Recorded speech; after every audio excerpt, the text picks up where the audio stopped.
Batman: The Killing Joke was directed by Sam Liu and stars Kevin Conroy, Mark Hamill, Tara Strong, and Ray Wise, and was released in 2016. I started watching this knowing only a little bit about it. I knew Batgirl and Barry Gordon would have an increased role. Mark Hamill, Kevin Conroy, and Tara Strong were reprising their roles as the Joker, Batman, and Batgirl, and it was a highly anticipated adaptation. That's pretty much all I knew. The opening was where we have Batgirl background. Her relationship with Batman is laid out. She sees crime fighting as an exciting pastime. She fits in after working in a library. We see Batgirl become reckless in a pursuit of a criminal who becomes obsessed with her. Basically, the first half outlines how Batgirl stops being Batgirl and sets up the story we all know as The Killing Joke. The focus then shifts to Batman as he is called to Gotham Storage to investigate 4 grinning corpses. Batman then visits Arkham Asylum to see the Clown Prince of Crime. He then discovers that the Joker has escaped yet again. We actually see the world's greatest detective actually do some detecting as he tries to locate the Joker and discover what his next plan is. The Joker, on the other hand, is already setting up his next joke. He buys a derelict amusement park and goes to collect his main attraction. Now, I've talked a lot about exposition already, and let's face it, it isn't needed. If you're reading this, then you've already read the novel. The Killing Joke section of the film is absolutely perfect.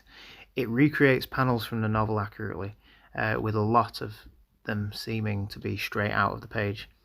We see some differences, such as when the Joker finishes his first flashback, instead of looking at his reflection in the laughing clown box, he's looking into the fortune-telling box. Another change, which I would argue is for the best, is when Batman opens the Bat computer to see several recreations of Batman Joker comic book covers. It shows the never-ending fight between them and emphasizes the feeling Batman is feeling. We see several of Joker's flashbacks, showing one version of how he was created. Again, this is done extremely close to the novel, even down to the colour palette used.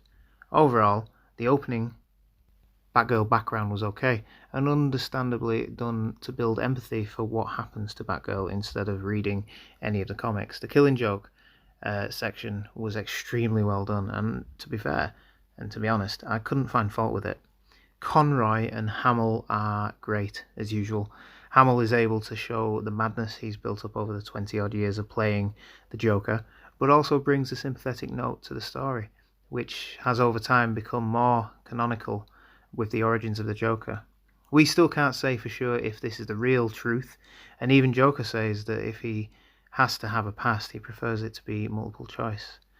I'd like to see where this fits in with the new DC Rebirth 3 Joker story, which is coming out soon. This month, I think it's 23rd, possibly, this month. I wish I had gone to see this at the cinema, as the acting was good, the animation was great, and as always, the story is one of the best. I would urge everyone who hasn't seen it already, and they probably have, it's 4 years old, even if they haven't read the novel, everything is in here, along with a little bit extra.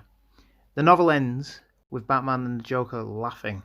The panels continue showing the laughing until the light goes out and the laughter stops. The suggestion is Batman finally cracks and kills the Joker.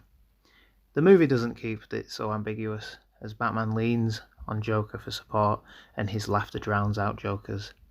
This was their way of interpreting the novel, but maybe they could have gone a little bit further and have the laughter stop more abruptly. It was a good adaptation, so much so that you could say the filmmakers made the film by the book. Thank you for watching this video, and please subscribe to the YouTube channel. You can follow me on Twitter at MovieUltimate and listen to my podcast. We've got a Mad Movie podcast, which is on hold at the moment, but we've also got Reopening the X-Files, which is released every Monday and Thursday, and we're coming up to season 3 of the X-Files. See you soon.